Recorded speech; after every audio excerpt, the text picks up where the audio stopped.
you guys are about to watch probably one of the more important videos that I've made on this channel. Um, the reason I do these things is to stop the blatant spread of falsehoods, fallacies, and lies that come from the Russian Federation, the Kremlin, and their supporters. The video I'm responding to has over 40,000 views collectively for at least the advertising video. We have a video describing another video, and that video has 40,000 views, but the video he's talking about has about 2,000 views. Now, the problem with this is if you have people that actually go watch the video he's talking about, they'll probably see that he's lying, or they probably won't. But you've now got people who are watching him describe the contents of a video, lie about what's in the video, because nothing he says is in the video is actually in it. And 40,000 people are taking his word for truth and believing him, even though he is genuinely just making it the fuck up. I don't understand how people get away with spreading stuff like this, but this is why I do the videos that I do. And to give you some background, because I know that a lot of the Russian supporters in the comments will say that I'm uneducated and I don't know what I'm talking about. I served 10 years in the United States Marine Corps. 7 of those 10 years, I was a combat marksmanship instructor. Now, the basics of that is you go to the range, you teach people how to shoot, you teach other people how to be instructors. But when you get good at your job, you can get lucky enough, like I was, and get selected for more stuff. Running stuff for infantry units, participating in doctrine development, making courses of fire for the entire Marine Corps, changing the way the Marine Corps operates, or even making the classes that the Marine Corps uses on new weapon systems, and making the training courses that we use for future warfare. That is my background. It was literally my job to know how this stuff works, to know how the enemy works, to know the enemy's capabilities, and to understand warfare and all the ins and outs and intricacies of it. So I'm going to give you guys my take on how to deal with this propaganda and how to show you and see through the lies. As always with these newer style videos that I'm doing, by the way, all my sources for literally everything we've discussed in this video will be down in the YouTube description. If you're not watching this on YouTube, go ahead and go to my link tree. You will see my YouTube and you will see a playlist with all these videos, and I encourage you to go through the sources and verify and fact check them yourself. Trust but verify. You can trust me all you want, but I'm not a primary source. I am an expert in a lot of these things, but you can view the sources yourself that I have compiled, and you can go through them and validate them. Yeah. Okay. All right. So, background on this is Warren Thornton. He is a TikToker whose name is The Real Truth 62. His only claim to know anything ever is that I have sources, trust me, and that Excellent. he fought in the Falklands War. Or so he claims. Is there any proof of that, by the way? I have not seen any proof of that. He also So likes you backed it up with to anything? use he uses his own videos as sources a lot. So like when he talks about certain things, like he'll make a video and then 5 days later he'll make another video on the topic, and his source will be Nice. his video from 5 days prior. Well, Based. attention span is I short. respect. Attention span is short enough for him to pull that off. No, it's not even just that. It's he'll link or he'll reference the video and be like, "This is my proof," and it's like the proof is yourself. What are you talking about? But yeah, that's the kind of guy we're talking about. He's been peddling propaganda since the very beginning. How his account hasn't been labeled as a state-controlled media account, I'll never know. But so this video that we're gonna watch right here and react to is him describing a 30-minute interview that he does. So we'll get into this. Good afternoon. I am just about to put on the very first comment. I'm not quite sure how you pin it. I'm about to put on the very first comment the video, the link for the video that you can go and see. This is taken with citizens of Donetsk, which clearly shows there were war crimes committed by the Ukrainians in 2014, and they've been going on ever since. We're going to give the full details with gentlemen who actually live there and are going through this every single day. What you hear on this video will shock you, and if it doesn't, it should. You will hear about 20,000 neo-Nazis marching through the streets. You will hear about water supplies being cut off. You will hear about banking systems being crashed deliberately so that people are without money. You will also hear of, as I say, war crimes such as shelling maternity units. You will also see these munitions for yourself, quite clearly proving that Ukraine have been and are continuing to drop cluster bombs on people in Donetsk city. It is absolutely abhorrent, and it is a clear war crime. There will be many people out there who will go, oh, so-and-so are doing it, this, that and the other. Well, bring me the proof and bring me the people who actually saw it, not some report from some pro-Russian or pro-Ukrainian source. Actually go to the people and see what is going on out there. Show what we are showing here, and then you might have some credence.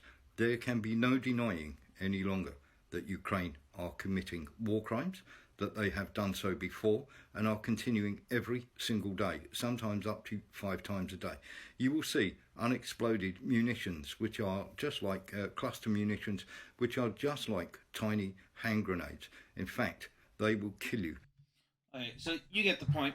He goes on a 3-minute rant talking about all the things you're going to see in the video. The main points are war crime footage, that there's proof of it. There's interviews.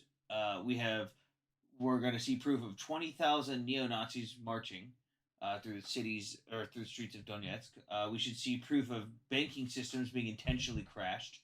We should see video of Ukrainian cluster munitions being used on maternity wards. We should see proof of food and water being cut off to the civilians. And we should see proof of up to 5 war crimes per day committed by Ukrainians. He says that towards the end. But I like how he says that, like, oh, don't give me an article on Russian cluster munitions being used, yet we have video of it, Russians dropping cluster munitions, and I've talked to people who've had cluster munitions used on them, and if you go to, like, the center of Kharkiv, there's cluster munitions on display that landed in the city, that have been caught on video landing in the city, but apparently they're fake to him. Like, how do you feel about this guy so far? He's a silly fella, really. I mean, I would like to see what his actual sources and stuff are. I would like to kind of dig into See, it with that's the police thing. himself, almost. A lot of time, his sources are just nonsensical stuff where he'll give a random name and that's it. Like when the flex for you, since you don't know, this guy is the ground zero source for the NATO bunker myth. Like the whole thing of the NATO bunker being blown up 2 miles underground and 500 NATO officers being killed. That's him. He made that up. Like multiple of those NATO bunker guys. And then when everyone traced it back down to him, and when everyone asked him, well, where did you get your source? It was traced. He gave up a random name that is registered to a random Greek news organization. That's not really a news organization. It's just a random little conspiracy website that doesn't show who owns it or anything. It's him. Let's see the sources. Let's see Let's if see the he can back up. sauce. Let's see the Let's sauce. see if he can back up what he claims. Okay, cool. Now, so he links in the comments where to go for this interview. It's right here, leedawson.net. This is leedawson.net. Nice website. It's literally a scam website. It's one of those, I'm a fitness instructor with a podcast. That's what this is. You've got all this random crap. You notice that this guy's not on YouTube, by the way, because I'm almost positive that this guy's been taken off of YouTube for various reasons. But he's got just a bunch of crap here. Like I still got to go look at this video because they're claiming that Ukrainians are so out of men that they're forced to recruit women now, because apparently that's the metric for your out of fighting age men, where when you have women volunteering to fight. But yeah, if we highly credible so far. yeah, and then if we go to his about me, he just talks about how he's a fitness warrior who fights for the truth of human health. That's about it. That's who this is. So you're like, oh, okay. This is gonna be interesting. So, oh god, we only made it 15 minutes in. Hello everybody. So it's not even him that's doing the interview. It's Warren interviewing someone else. And it's hosted on, like I said again, on Rumble, of course. And this has a whopping, how many views? 3,000, not even 3,000 views. So if this video gets more than 3,000 views, it's doing better than that. But the shitty part is this TikTok alone has like 40,000 plus views of people who just watched this, didn't watch the actual interview, and just believed it immediately. Okay, we're gonna get into this now.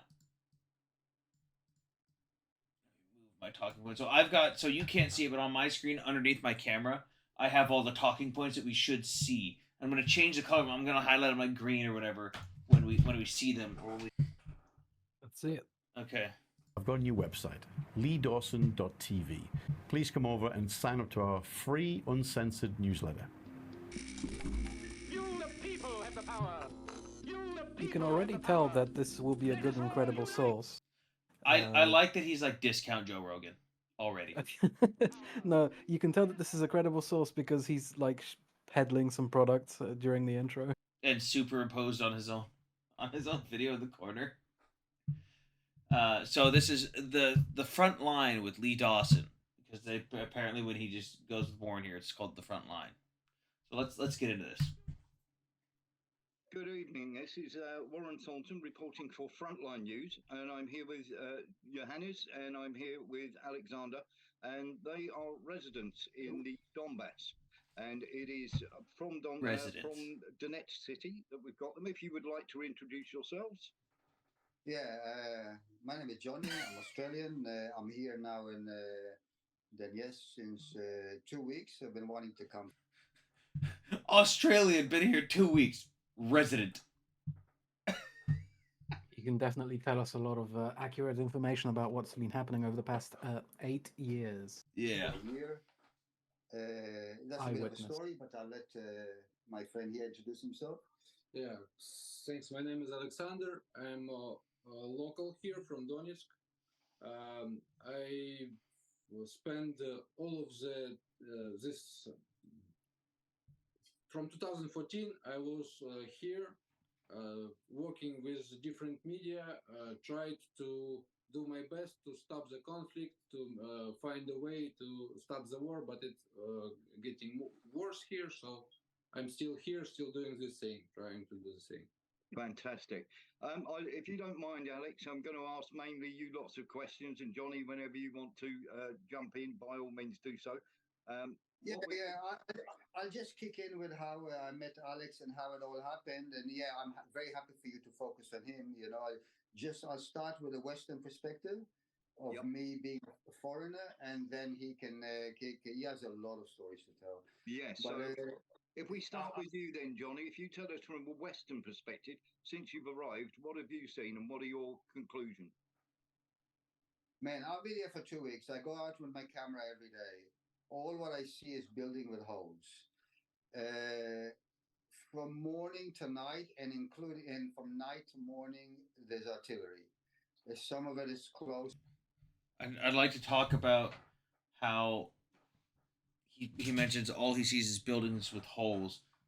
Woody, what did you see whenever I walked around the city where I was living with my camera on? Weirdly, buildings that may or may not have contained holes.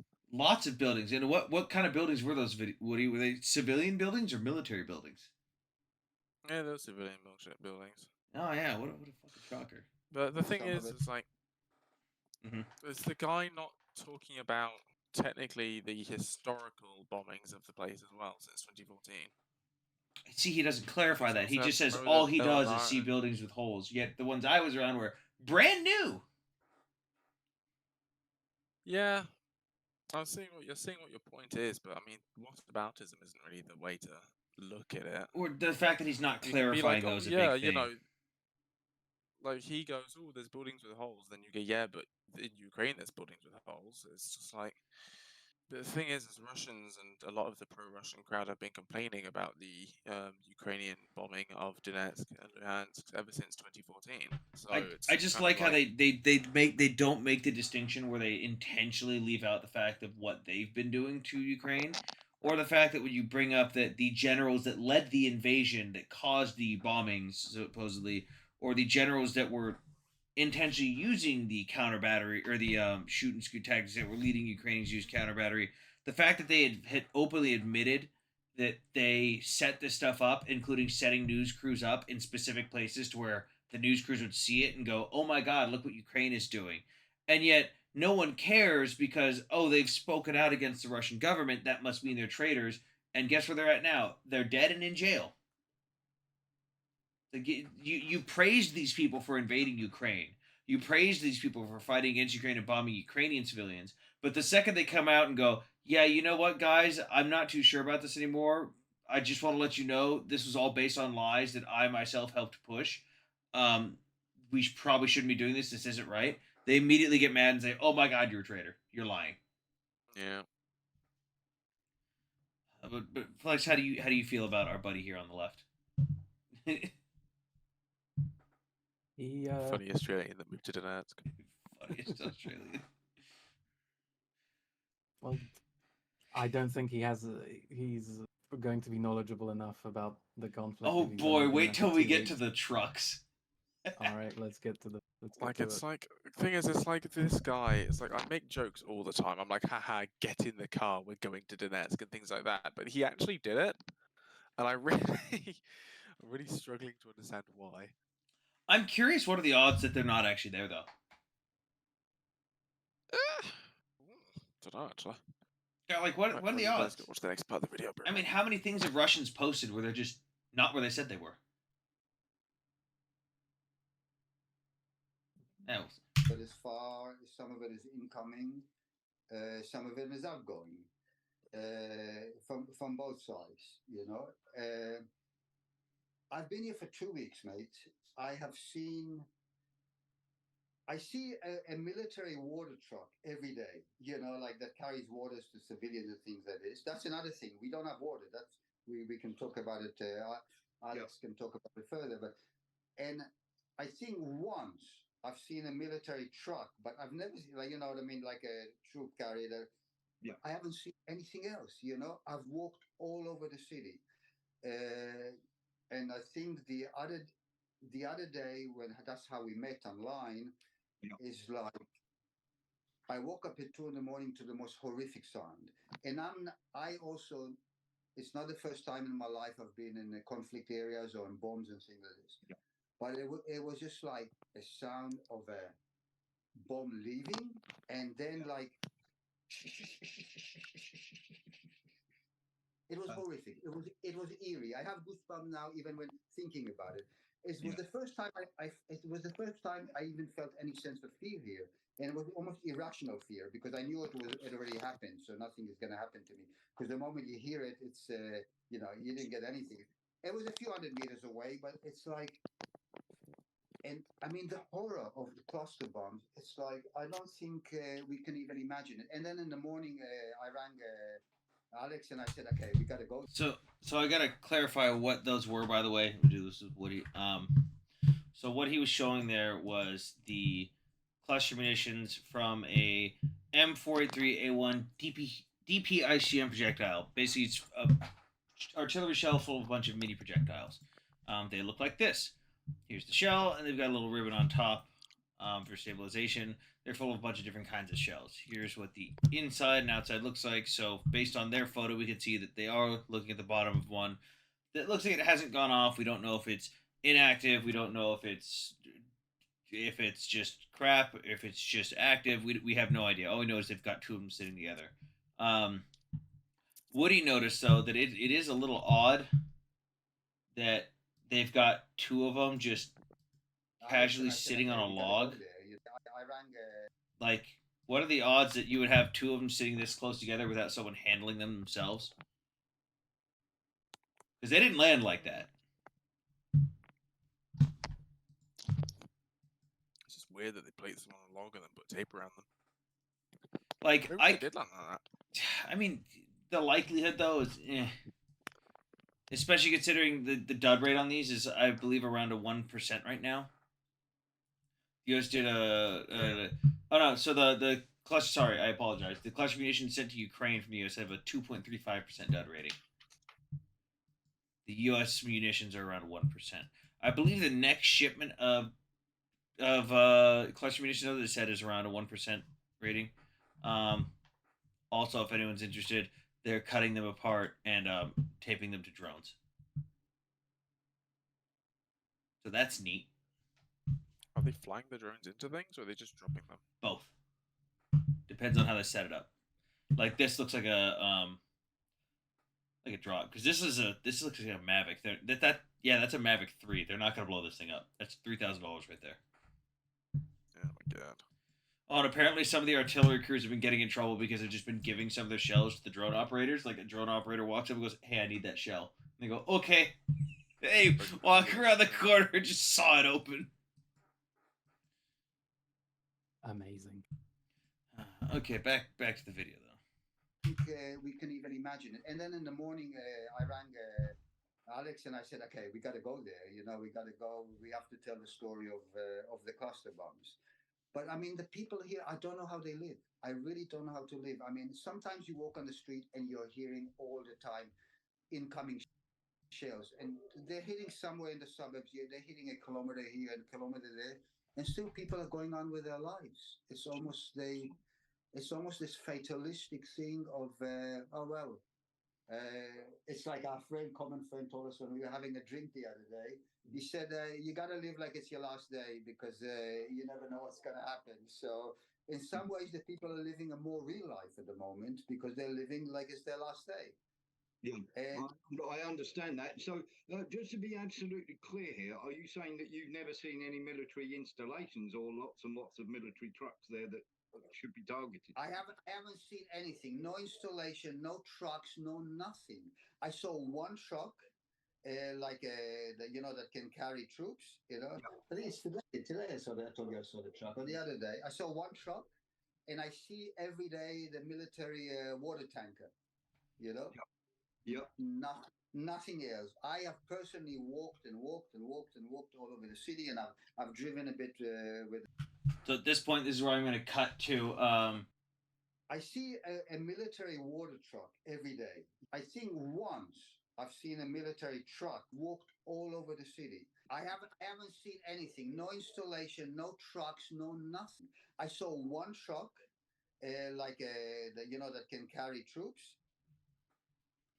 One thing I'd like to point out what he said earlier was that there's incoming fire, there's outgoing fire, and he's just brushing off the fact that Russians are firing back from military positions, I guess on the outskirts of Donetsk, and incoming fire is going in on them. But that's probably the I'm going to go out on a limb and assume that that's the only time he will acknowledge that there's Russian fire outgoing from Donetsk. Yeah, probably. All right. With Alex, I still haven't seen. I'm sure there's military around in the outskirts and things closer to the front line. How many kilometers are we from the front line here? Like as the crow flies, not by road, as the crow flies. Now you mean, or from center of city? From center of city. Yeah. So you were in center of city. From there, could be like 12, 15 kilometers, the closest front line. As the crow flies, not by road. You know what I mean? Yeah, that's right. Yeah, okay. So, look, you got the master here. He's been under shelling for 10 years, not 9 years. I was interviewing an old lady the other day and a young guy. They corrected me. It's 10 years now.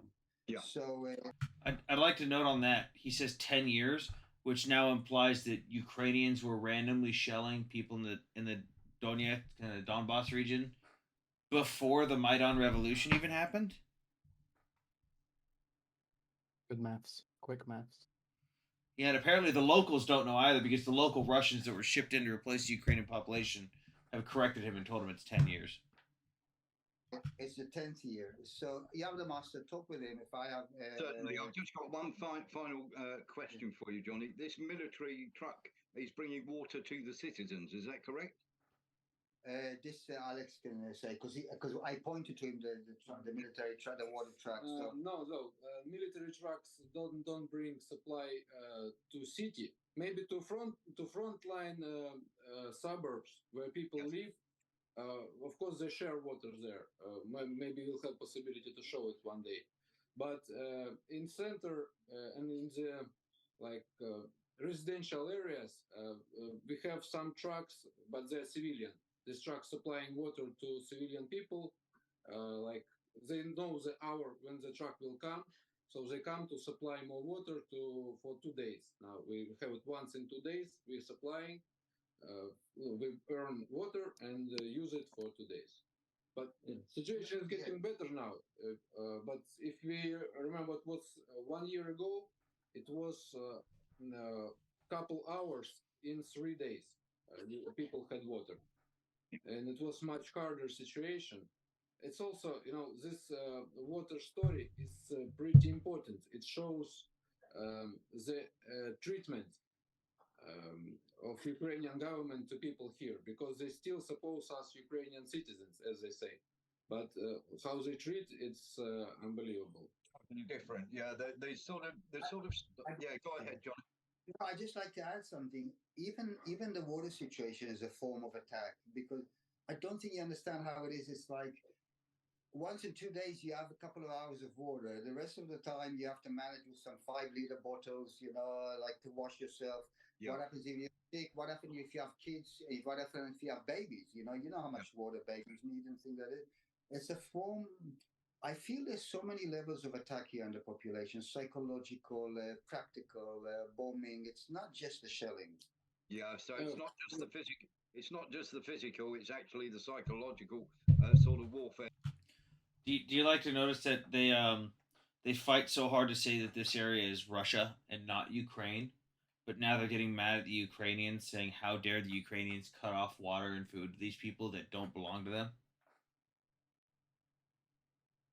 Did you catch that part? Yeah. With the fact that now we've gone to, oh, that's not a military truck. So is it the military supply truck that carries the water, or is it a water tanker? Which one is it?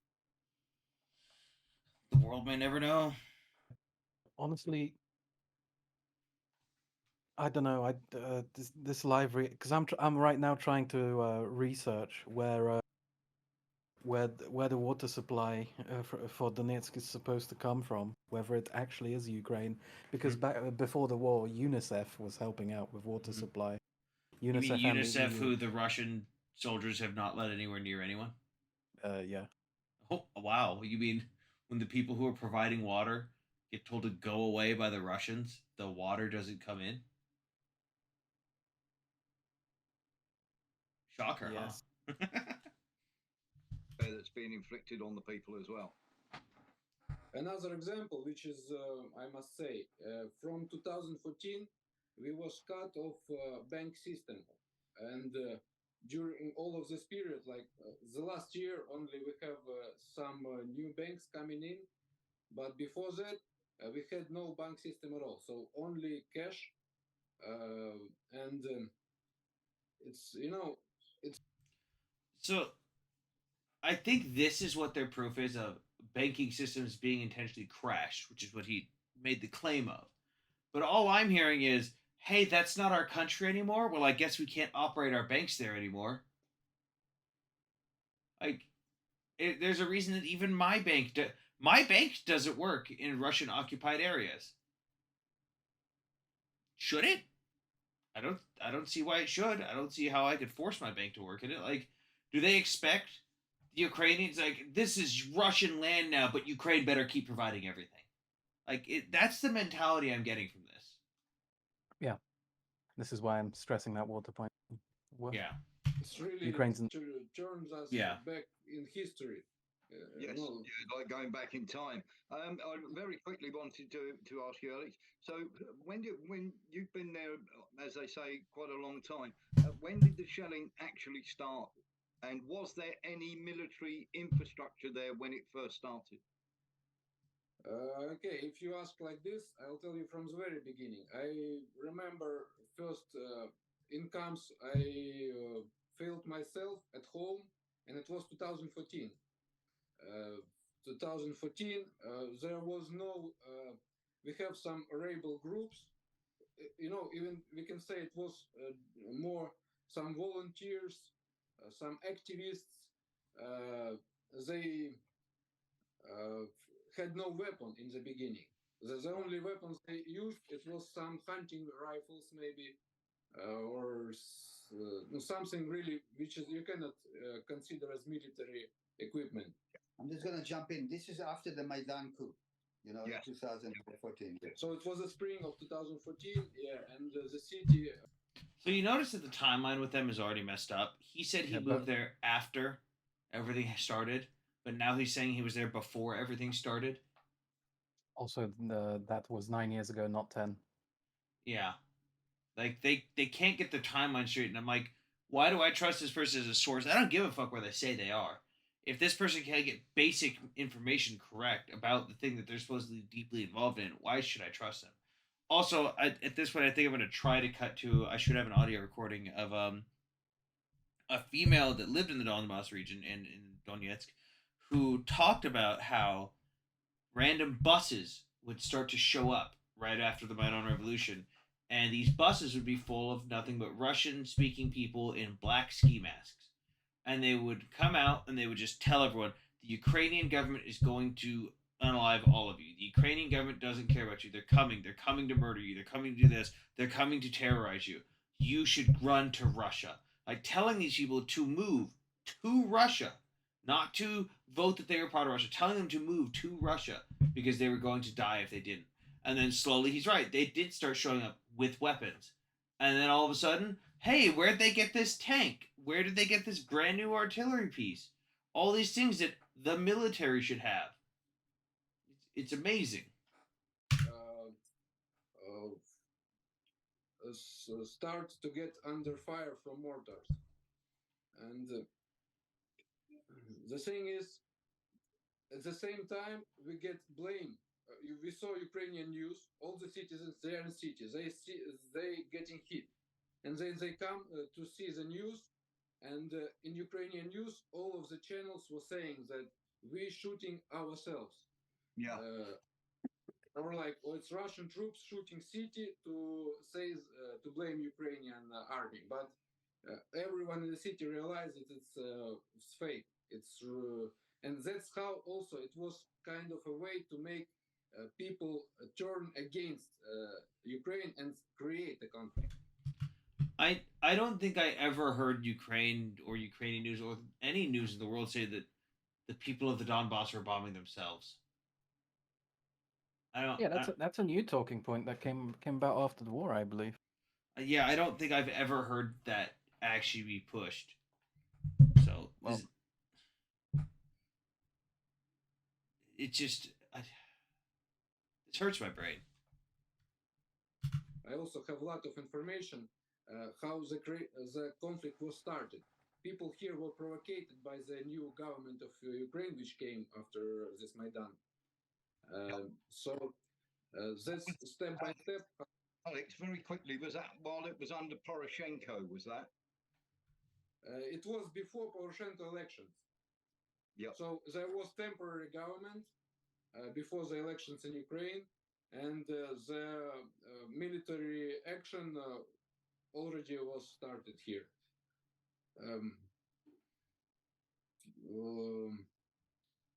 If we talk about 2014, now the violence is going to another level. Yes. We can say so too. So it's maybe more interesting for auditory what's going on now, because it was 10 years ago. It's very, very. We just wanted to get some level of. Yeah, just wanted to get some level of what it was like when it first started, so we can let people know what the escalation is like. Because I remember Poroshenko actually on video saying that he would make the people of the Donbass their children hide in cellars, and that obviously is something that they followed through on. We're gonna have to find that video real quick. Oh wow, you mean this is not true? What? Russia lying? No. Okay. So we have stopthefake.org talking about the lies of Poroshenko promising to that he would make children from the Donbass sit in cellars. Let's read this. Russian Channel 1 informed in its evening news broadcast that while officially speaking about peaceful settlement of the Donbass problem. In fact, the president of Ukraine, Petro Poroshenko, was going to strangle the Donbass economically and to put Donbass children in cellars. This is not true, and proofs of it were obtained by Channel 1 by means of taking Poroshenko's words out of context and falsely interpreting them from Ukraine. From Ukrainian. Yeah, that actually makes a lot of sense. Let's see.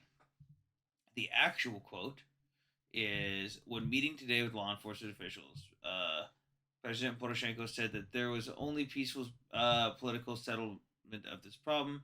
And today, a fragment of his earlier speech in Odessa appeared in the internet. In this speech, Poroshenko called Odessa a Banderist city, making the best compliment in his opinion. Okay. Interesting. But there was something more.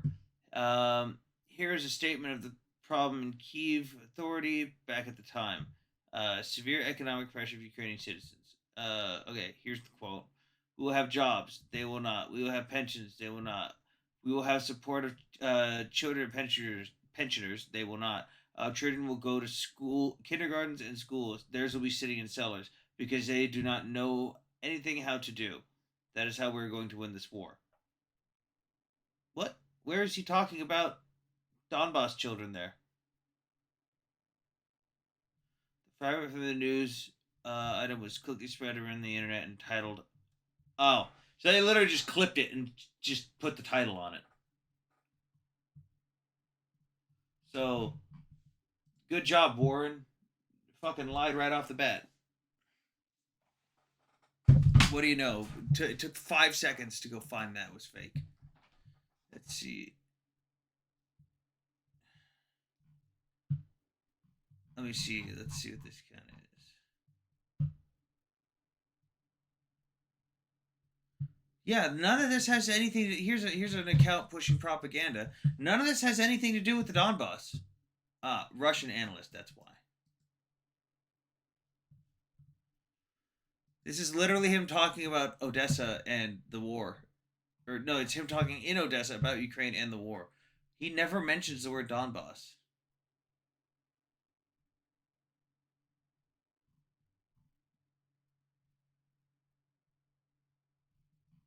All right, good job, Russia. Jesus Christ, these people are insane. Okay, let's keep going. So, sort of bring us up to date. How often is the shelling going on there in Donetsk city? Sometimes it could be 5 times a day. I mean, like 5 times, some area getting hit multiple. Yeah. Some days are quite.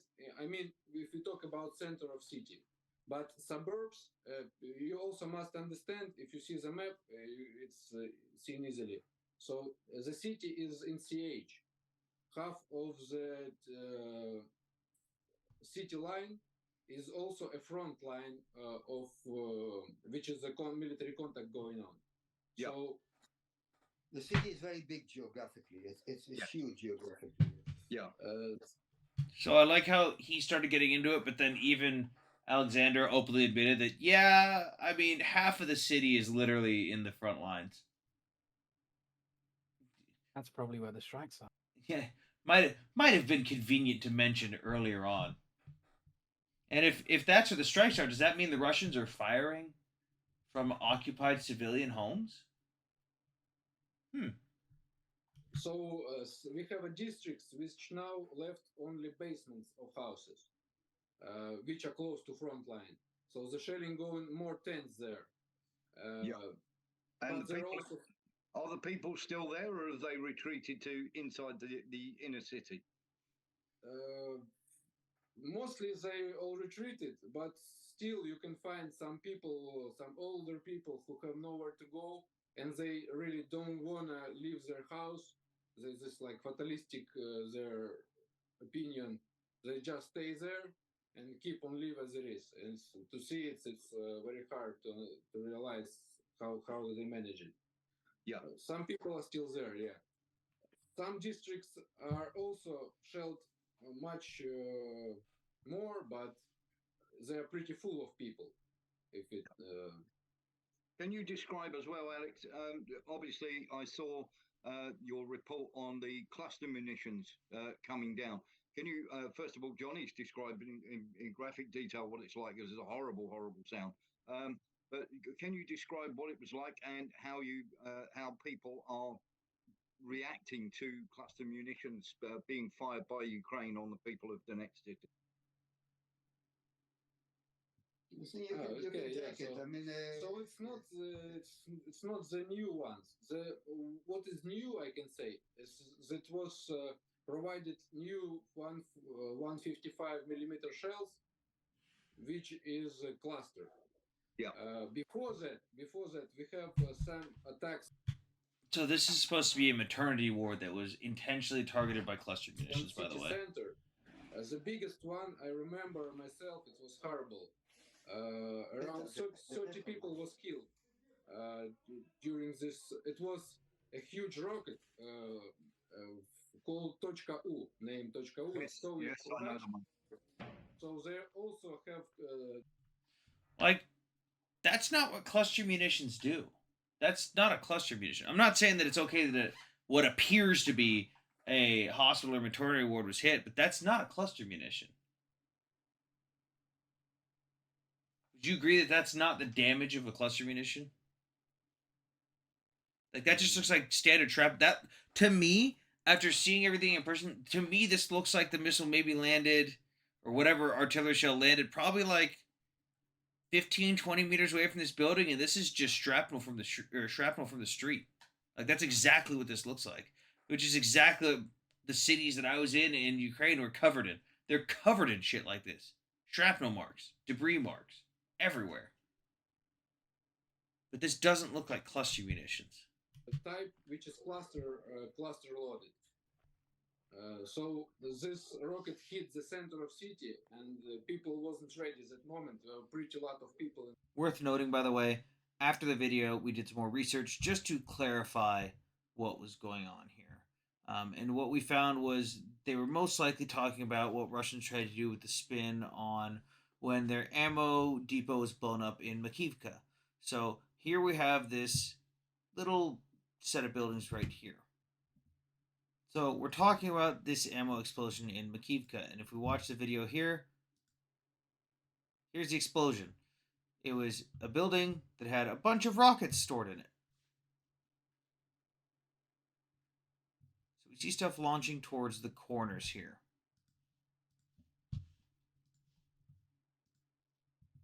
Here's more footage of what it looked like during the day with all the grad rockets stored here and all the other ammunition.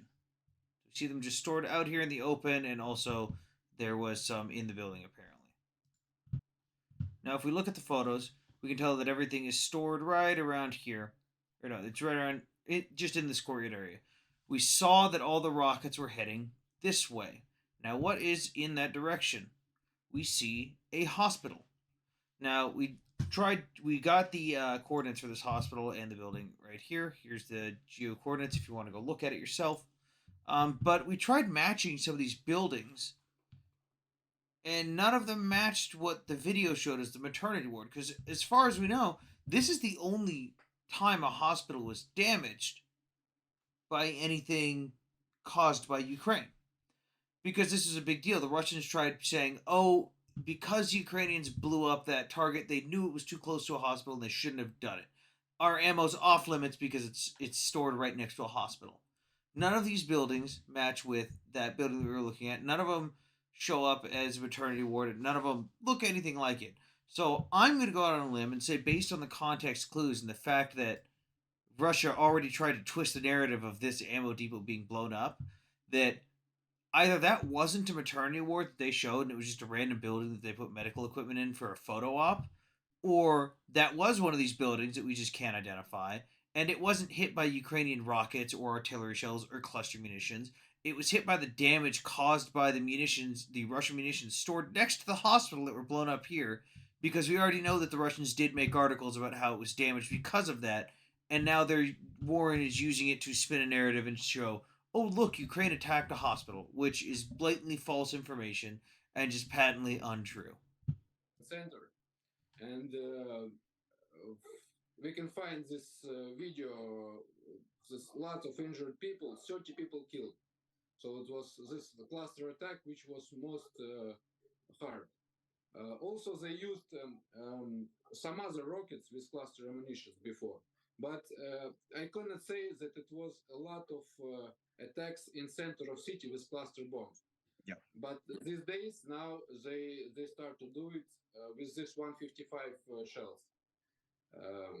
Just to be clear, Live UA map to be the source of the front line. Mhm. They 155 has I think a maximum range of about 12 to 15, 20 with rocket assisted, if I remember the stats correct. Yeah, but I'm trying to figure out where they would even set up. If they're going for Donetsk, They would have to be within Avdiivka, which is well, it's occupied on 3 sides. yeah, that'd be a it's pretty dumb contested on spot 3 to have sides. 155s. It's the very closest they could be. How far is that? Let's see.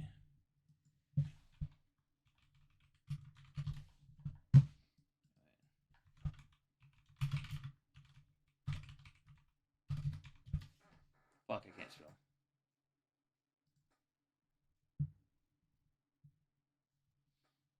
God damn it. Michelin. And it's a 700-kilometer journey. Wait, what? No, it's not. Why am I all the way up here? That's not where I wanted to be. I wanted to be in Avdiivka. One thing that is important to say is there was this one time where one of their supply depots got blown up by drone-spotted artillery, and fragments from that actually hit a maternity ward. I don't remember if that's correct. This is why I can't Let me guess, they're going to claim that that's... You're thinking they claimed that's what that damage was? That's my guess, but this is why I don't like doing live shit, man. Yeah, but we're not going to use all of this. We're just going to clip it up and show where we've done our research. So we've got Avdiivka just north. But...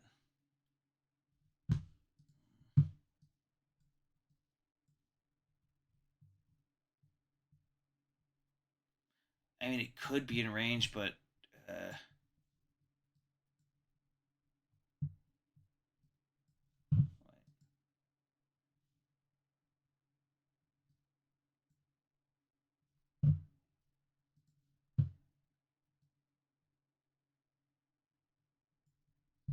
So that's probably right there. Yeah, that's Avdiivka right there.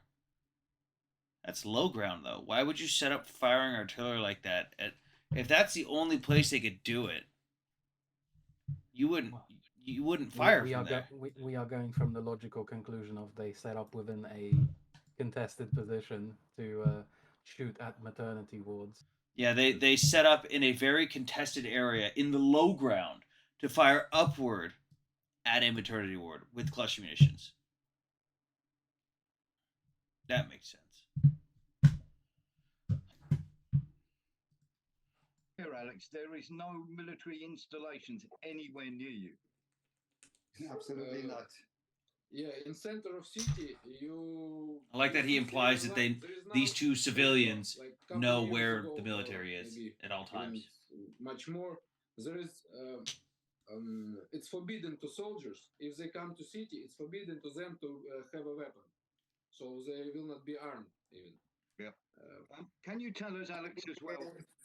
I'll just tell you this: in every hotel that you go in the city, and there's quite a few hotels in the city, you'll be surprised. There's big signs: no weapons. So you can't even if you're a soldier, even if you are, because a lot of people have here a weapon. It's 10 years of war. You can't. You can't carry weapons. I actually haven't. I've seen some people with pistols, but I haven't seen hardly anybody. They are police. They are serving police, Yeah. so that's why they could be in military uniform. But as police workers, they allowed it to hold their pistols with them. Can I Or also maybe ask, can I also ask, because what the actual situation, how many people have died in Donetsk city since you've been there, at a rough estimate? First of all, why would this dude have that access to that information? I want to hear what number he. Not since I've been here. You mean since the 10 years? Or... Yes, yeah. Over a 10-year period, how many people in the next city have probably died there? It's a very serious question. I'm not ready to answer now. I know that He doesn't have an answer. I'll tell you, he doesn't give a number because he doesn't want to be wrong. So I'll show you what this. I went to Wikipedia and started doing some research on this, and I found out that the casualty numbers for the Donetsk region and for the Donbass is a total. Do you want to know who provides those sources or provides those numbers? The UN. Nope. Oh. The Russian government. Ah. And they don't distinguish between fighters and civilians. They include them both in the same number. Oh, that's very interesting. Yeah. So not only is the Russian government the one supplying this information. Who's the OCHA? You might want to. So this one is for Coordination for Human Affairs, but the numbers themselves come from. Let me find the source. Oh, here we go. It's a play on the UN and all their stuff. It's a human rights ombudsman in the Donetsk People's Republic. That's the lady in charge. They are the ones providing all the Wikipedia sources for specifically the Donetsk region. So this is a Russian government website controlling this. And they just got a bunch of graphics showing how everything's happening and everything.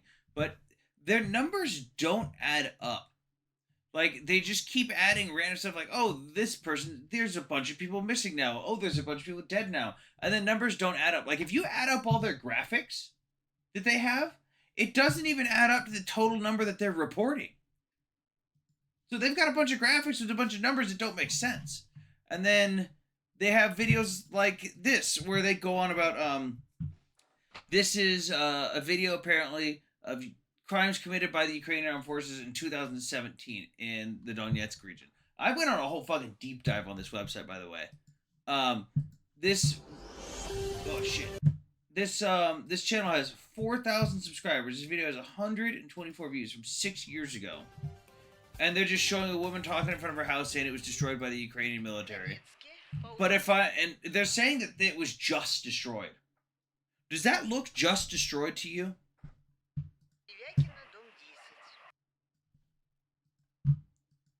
Like, this is old as shit. This was not just destroyed.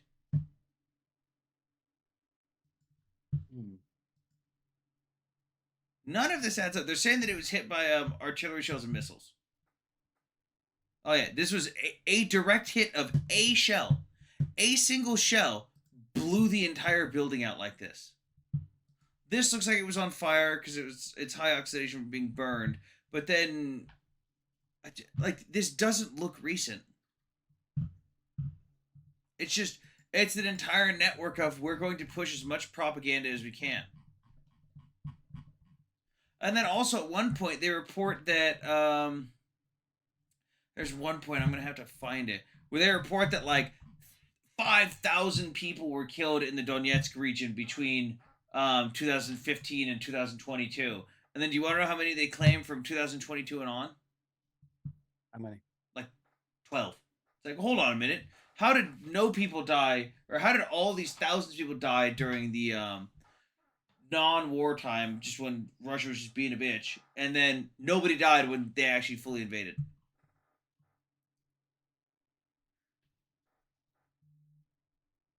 It's insane.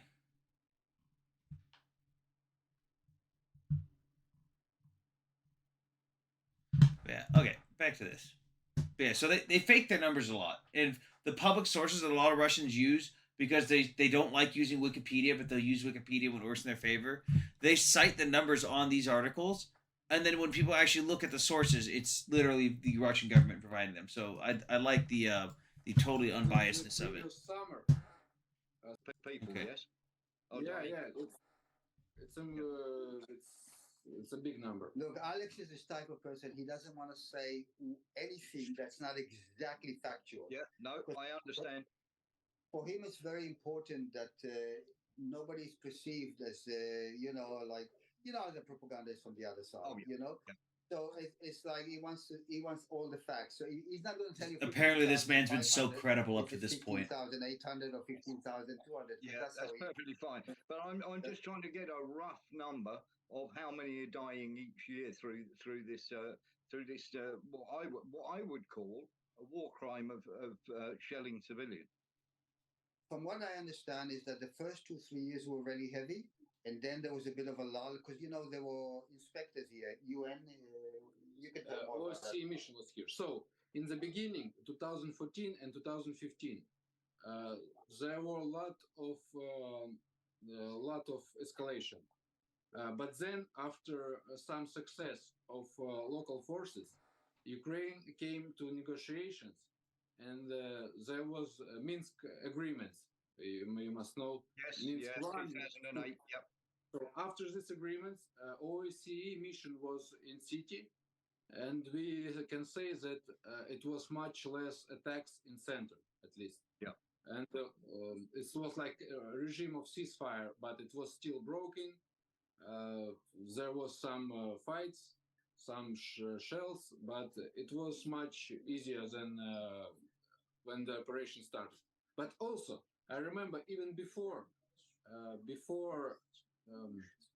February 22, when Russia claimed that they recognize independence of our republic and bringing the force in. So before that, 1 week before that, it was a lot of shells in center. So we saw kind of provocation, or I don't know what was the real idea why they started, but they started before Russia did it move. This move. Fantastic. No, that's absolutely brilliant. What I'd like to do is have regular chats, so that we can keep people updated on everything that's going on in that city, if that would be agreeable with you guys. Yeah, we told you before. Like, look, all what I want. Only the reason I came here to bear witness. It's like I see. I'll tell you actually what happened with me. Like how I came to. I've been wanting to come for a long time. Or let's start from the beginning. First of all, it was 2019. I was working in Ukraine. With my main work, as you would call it, like with ecology and things like this. And I always thought there were the stories of Nazism and things like this. And then one evening, there's 20,000 people on the street, all marching, Hail Bandera, Hail Hitler, like all, what you see in the movies, the big torches and everything like that. Torchlit parade. So we went from you're going to see proof of 20,000 neo-Nazis marching through Donetsk to this random Australian guy's supposed account with seeing 20,000 neo-Nazis marching through the streets of Ukraine, which apparently doesn't include the Donetsk region. But I'd also like to point out that in 2000, a lot of Russians just misconstrue this, and a lot of American people just don't understand how the propaganda works, so they believe it. In 2019, 1.5% of Ukrainians voted for nationalist politicians. It's not enough to even get them on the ballot. 0.5 of that 1.5% voted for politicians with Nazi-style ideologies. Then they were banned from ever being politicians. So I don't think what is that? Flex, is that like 0.3% or something in total? I wouldn't say that 0.3% of an entire country classifies an entire country as Nazis. But that's It does not. Whatever though. I Statistics, felt lies. Am I right? Fear there. Kiev was full of people that had a swastika, and this is pre-war. I'm talking about 2019. People are wearing swastika bands and things like this, and we started investing. And that made me start. Just very quickly, Johnny, what I will say over here is the Western media are portraying it as though there's, it's a very small group of people. But the neo-Nazi There we go. I just covered Bandera thing is much bigger than people 0.3% of the entire population. Well, I can't really tell you that because I can't, because I've also met so many wonderful people in Ukraine. Yeah. I think it's a very, very, very powerful minority. But how big the minority is? It's the 5%, 10%, 20%, 25%. I can't really say. I think it's a powerful minority, but powerful minorities Zero usually point three control percent. society. You know, it's. I can't say really. Could you say that it's? I can say from the very beginning it was very small number of them, but these people, it was turned by the government, by the new government, like police was afraid to do anything against these people, so they were free and they feel that. Also, some other young people saw how these people have this kind of freedom to do anything they want. If they, the main thing is to hate Russia and to blame Russia in in everything. Like if you do so, you can join, and the police will never stop you. I have a lot of examples of journalists was assassinated in Ukraine. Journalists who tried to uh, hold on truth. They were assassinated. The killers was found. They were part of these groups, so they wasn't punished because of tents which came from. I would love if they would actually show these sources or literally any of this because they keep saying, I have proof, I have proof, I have proof, and they never show any of it. I don't recall in 2012 and 2013 hearing stories about journalists being killed in mass in a European country anywhere. That would have been big news. That would have been huge news that multiple journalists just, miraculously die in Ukraine. Yeah, it's been 23 minutes, and so far there's only been one clip of footage with shrapnel markings on a hospital or maternity ward of some description. Yeah, And everything I else do. has been I'm claims not from saying them. that's not a maternity ward, by the way, but I did point out to Woody that do you notice that's a tiny building not attached to anything? Doesn't look like an actual maternity ward. But yeah, I digress. To me, that doesn't look like a maternity ward. I could be wrong, but to me, it looks like a random little fuck off building that got hit by shrapnel that they put a bunch of medical equipment in because they only showed two rooms, but the whole side of the building with like 5 rooms had shrapnel on it, so they should have been able to show a lot. But maybe for time saving sake, they didn't want to use too many clips.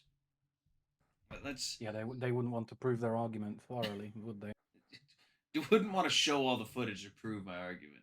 Let's keep going on this. From these groups. So during the judgment, it's right word, yeah. So they have evidence trial. that during the trial, there are evidences. Everything is ready to finish this, to put them in jail. So, but this minority people come to trial, push on judge, and they're releasing these killers, and they still out in Ukraine. It's pretty known. So just to be clear, then it's not just Dario Dugan and Tartaski that have been assassinated. There have been more journalists killed. There were journalists killed in Ukraine during this 9 years or 10 years, which is going on. Yeah, it was pretty. Some of these journalists, we cannot say they were pro-Russian. Some of these journalists were Pro-truth. Pro-truth. Yeah, but wait. Did he just say they weren't pro-Russian? They were pro-truth. Mm-hmm. What? They were really very talented. For example, it was Pavel Sheremet killed. It was another journalist. His name is.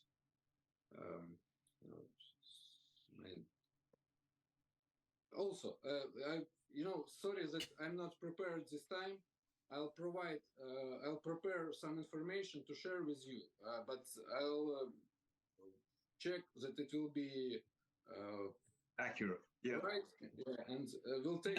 Wouldn't want our information that we're going through to be inaccurate, would we? Observe it as it is. Because I have to say, very, very quickly, I had to say that over here in the West, there are a very great many people. This is pushed, the pro-Ukraine agenda is very much pushed by the mainstream media and the government. Many, many thousands, hundreds of thousands of people disagree with what Ukraine are doing. there was a major outcry about the depleted uranium shells that Great Britain sent to the Ukrainians, and there was a major outcry about the cluster munitions that were sent by the USA. Did England have a major outcry against depleted uranium shells? I don't recall that. I know that Russia had a big outcry because they said that's a war crime while also using depleted uranium shells. That was hilariously ironic. UK outrage.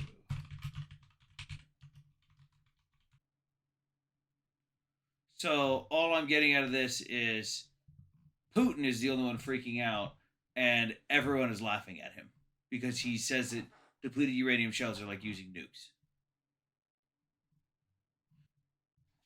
Yeah, so Russia is just claiming that they're providing nukes. Okay, let's go to this one as well. Just explaining what they are. We already know what they are. Declassified UK. Let's see.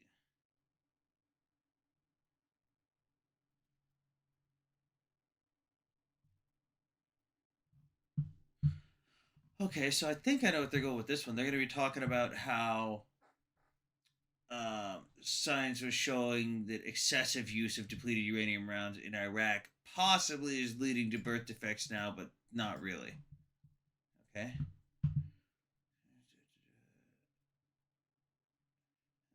Research on the show for 20 years. The U.S. has.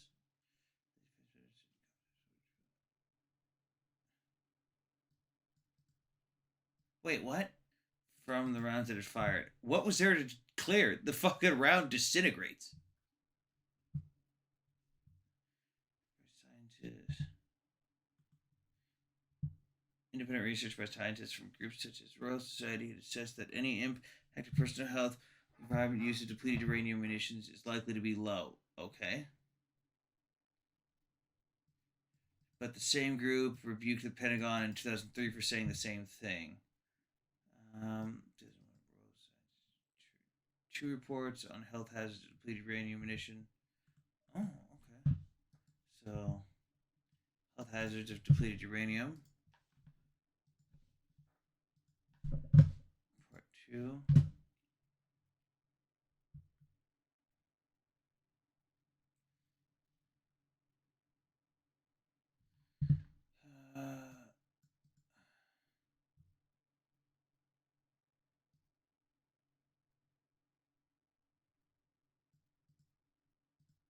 Except in extreme circumstances, any risk of developing a fatal cancers as a result from radiation from internal exposure to depleted uranium arising from the battlefield conditions are likely to be so small that they would not be detectable above general risk of dying from cancer in normal life. This is from 2001. So again, this article is just flat out lying. The report in 2001 and 2002 didn't counter what is the report saying now. So they're just, who the fuck wrote this? Phil Miller, chief reporter? And you just get away with blatantly lying like that. Contamination fears. Oh, here. Oh, so he just doesn't like depleted uranium.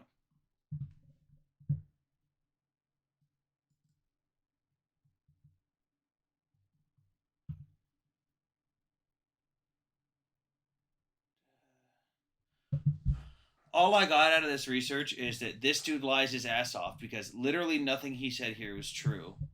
Putin still is crying about depleted uranium rounds, despite them using them first. And this Phil dude really doesn't like depleted uranium for absolutely no reason and doesn't read his own work. Regarding that Italian stuff, actually, that it turns out that there was some guy got lymphoma and managed to win a case in the court. That some guy? Is it just a single dude? Italy's defense minister backs link between cancer and military personnel and exposure to toxic uranium. Time for developed disease uranium. Suspicion that a link exists have grown after military personnel developed diseases after serving as peacekeepers in the Balkans or armaments containing depleted uranium rounds were used by NATO forces. Um,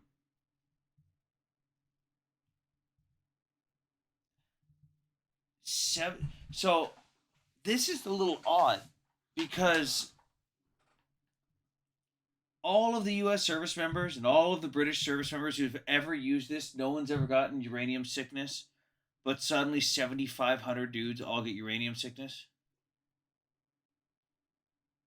Wait.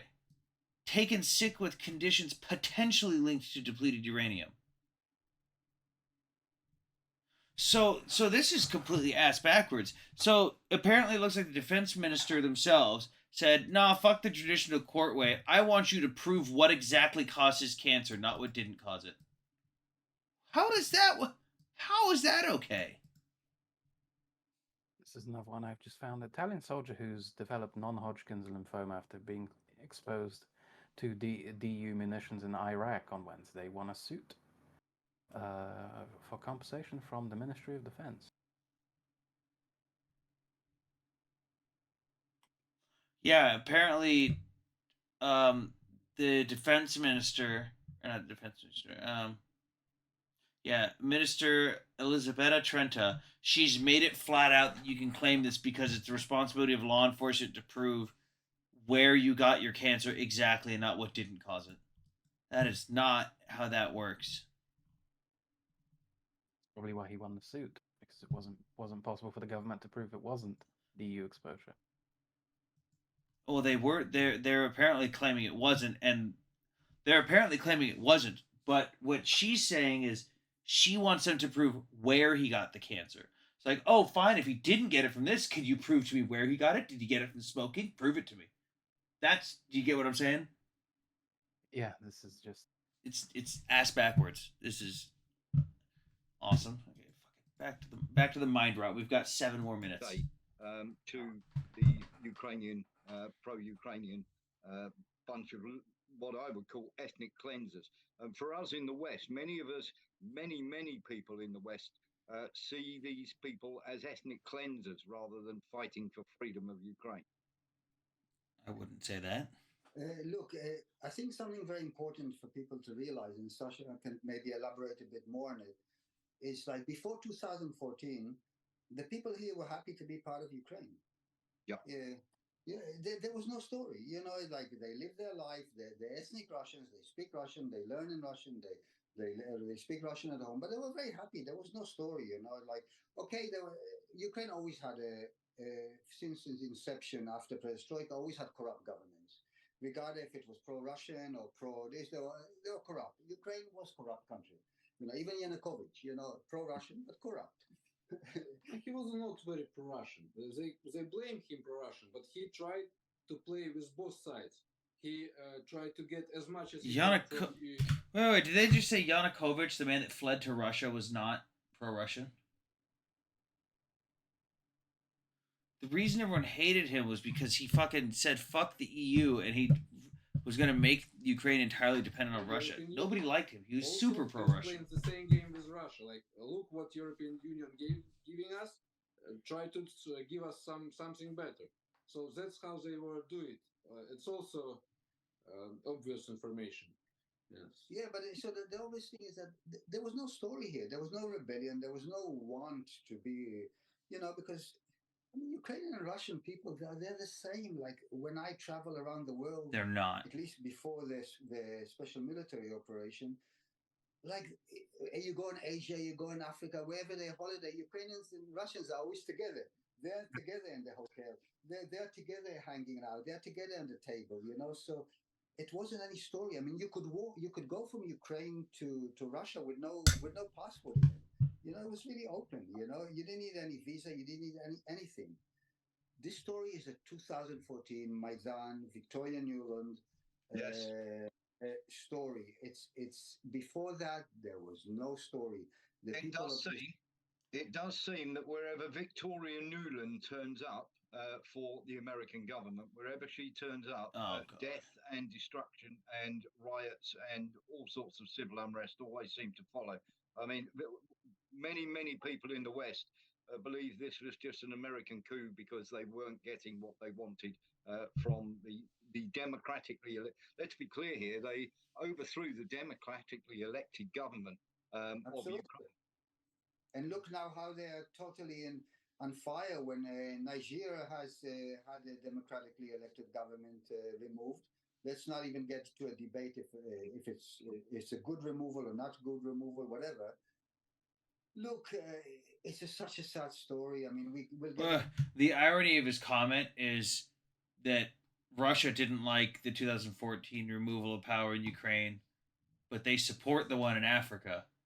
But he's trying to point out that the U.S. didn't really give a shit about the one in Ukraine, but they don't like the one in Africa. Like, it's two sides of the same coin. He's shooting himself in the foot with his own argument. Into it another day, but because we have to go soon. But it's so sad, man. It's families divided. It's society divided. People have families on both sides here. I mean, the human cost here is unbelievable. Maybe Alex can just finish with something about the human cost because it's unbearable to think about it. Yeah. Okay, yeah. So I'll turn to the very beginning. In 2014, I saw these people. I was on the streets trying to find a way to stop violence, to bring everything to peace. Because I remember previous attempt. It was Maidan wasn't the first time. First Maidan was 2004, and after that, Ukrainian economics felt very, very deep. So we only returned till 2014. We only returned to some good economic stability, and it's happened again. So I understood that everyone will suffer, even without the war. They will suffer because of this changing government. So that was happened. The best people here, best we can say patriots on this side, and also on the side of Western Ukraine. So for the Western Ukraine, information was from the government, and they said, "Look, Russian forces attacking Donetsk. Donetsk is taken by Russian soldiers. You must go there and protect your country now." And here, what we heard that they coming to reach us. And also we hear what Ukrainian news saying. Ukrainian news made people here to become insurgency. So the best patriots. That's not even what he himself just said. He's contradicting himself immediately. I don't understand these people. Did you catch what he said? Not quite go. So he said that the Western media in Ukraine said, they told the military and they said it on the news, the military is coming to defend their territory. I was like, yeah, that makes sense. And he said, the Russians are coming to take your land. You must go defend your homeland. I was like, okay, that makes sense if you're going to put that on your news and tell your own military that. And then he said, but what the people in Donetsk saw on the news was that they were being called an insurgency. When did that ever happen? When did anyone ever say that the people of Donetsk were forming an insurgency? In fact, I remember the Ukrainian government and even the Western governments flat out from the very beginning saying that the LPR, DPR forces were a crock of shit and that it was just Russian forces with their patches off. I don't remember anyone ever saying that that it was an insurgency. On both sides with different opinion, but they were wish the best, and they was ready to give their life for the truth. So they were fooled, and they start to kill each other. And this the first year, the best guys, I still remember some of them. They were really respectful. They were ready to give their life. It's saying a lot. So they did. They gave their lives, and the reason is what we see now. Yeah. Oh, thank you so much. I hope that we will get to talk again. What I would just like to finish with is, first of all, I'd like to say thank you and give my deepest regards to the people of Donetsk City.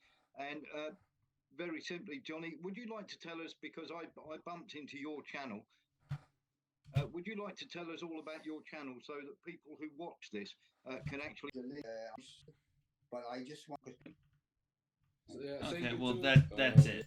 That's reaction. So what do you have to say to this? 32 minutes, 18 seconds, one clip of anything close Yeah, to evidence. I'm going to go down the list right now, and I'm going to ask you if we got footage or proof of it. Did we get footage of war crimes? No, Did we get footage of 20,000 neo Nazis marching through the streets of Donetsk?